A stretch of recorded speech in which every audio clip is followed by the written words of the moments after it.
tons of payload. 4,000 kgs. 4 tons of payload.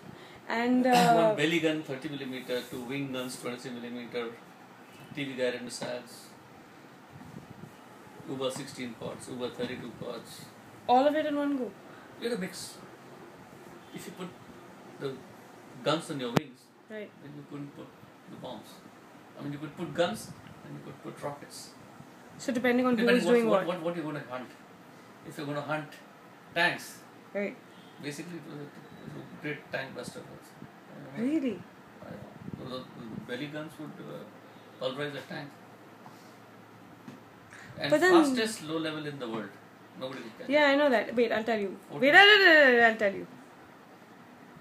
Fastest low altitude aircraft in the world, till a few years ago, even today, it would hit up to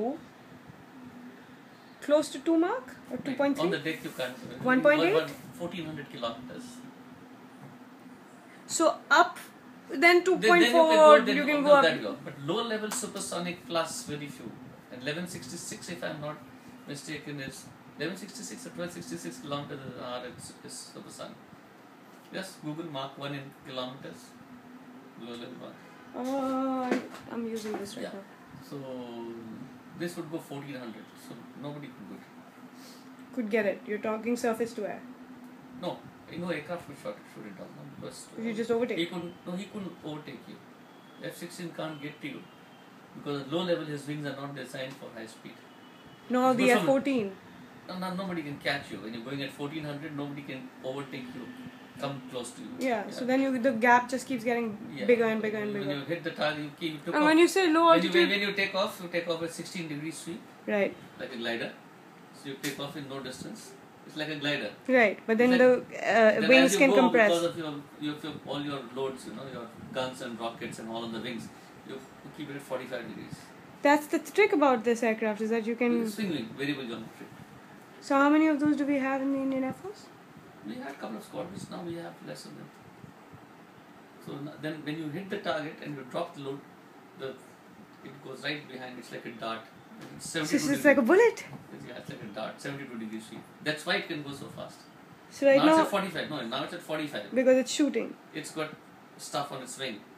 But once it's dumped the stuff and wants to run, you get the wings totally back. And you Till pull it it. is touching its tail, almost. 72 degrees. That's nothing. And That's then like when that. Then when you hit the afterburner, you say Buster 72.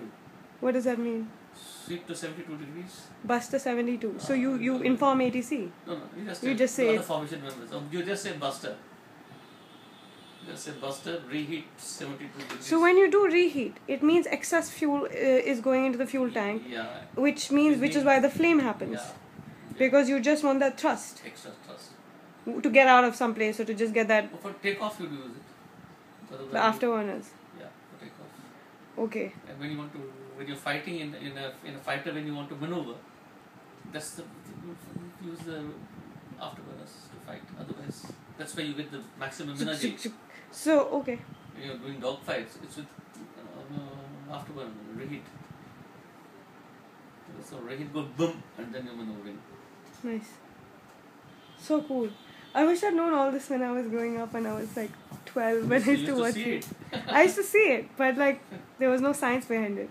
You know? And then when you want to get away in this, 72 wings back, That's so reheat cool. on the deck, and it's the craziest feeling on the deck. Isn't it an immediate rush when you like hit the afterburner and then you Yeah, you get a very kick.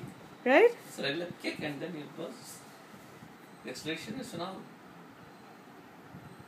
That's mad. It's crazy. The MiG-21 build sets a second afterburner. What do you mean? You get one afterburner for all maneuvering, but when you really got in a tight situation, you put a switch on. Second afterburner. That's is like so then nitro. you're guzzling fuel. like Yeah, so crazy. you have only that much time up in the air. And how much fuel can you carry? Depends on the MiG-21 2750, 2750 liters, plus 2 tanks, 2 into 490, plus 1 and 800 liters. But you don't fight with tanks. Then? So with the tanks. Going into anyway, so get the range you're using the fuel in the tanks. Right. once you Breach. see the enemy or this thing, you just jettison the tank so the tanks fall off. So when you went from the Biz to the 27, how long did you have to train? Oh, a little bit in the sense I've forgotten now. In the sense we did some 6, 7, 8 Months? no, 7, 8 to go solo. We took about 7, 8 Hours? glitches. I mean, okay. About 6 hours, 4 hours. 5, 6 hours. But then, like, don't you have theory and stuff? You did. I mean, clearly. Yeah, you have in the sense they tell you about the systems and all. In ground school, you have the trainer. Then you go. That is the basic solo. Then you are doing the other maneuvers and all that, handling the aircraft, getting the. You get fully ops. Then first you're on duty ops, under training operation. Right. Operational. Then when you become fully operational. But my question is that out of all the aircrafts that you've flown, which has been what? How many? 4, 5, 6 aircrafts?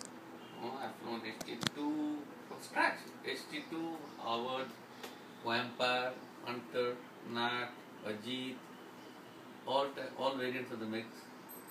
21s, 27s. You didn't fly the 29s. 21s. You did 21 trainer. You did. Type 96. Type 75. Is it? This is type 75. The trainers, you flew it on the periscope. I tell anybody, these guys are horrified. You don't see, na? Right. You fly on a periscope. Right. You take off on a periscope. What do you mean?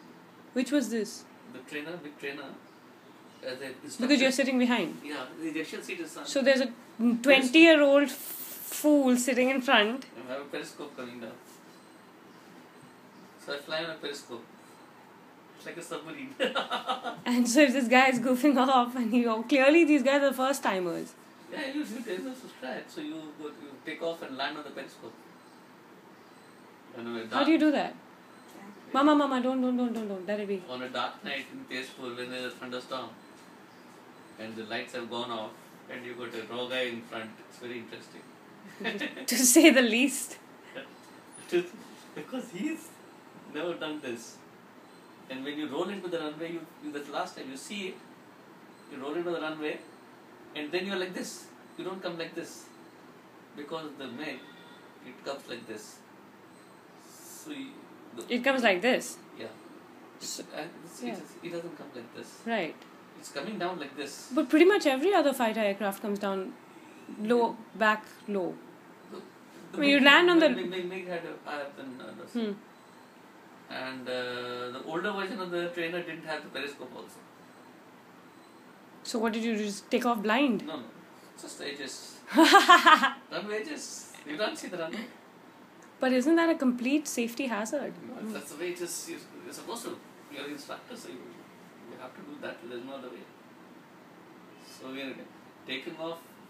You just see that you see enough of this lift. Yeah, as long as you don't get off the edge. When you come rolling at night, when you roll in, and you can only see the runway when you're rolling in. Once you've rolled out, you don't see it. As you come closer, then you see the edges. Holy shit. You will land from the edges.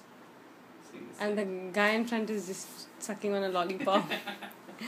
What next? Everybody finds dark night instruction in a way very interesting. Not everybody is given this. Yeah, clearly. Guys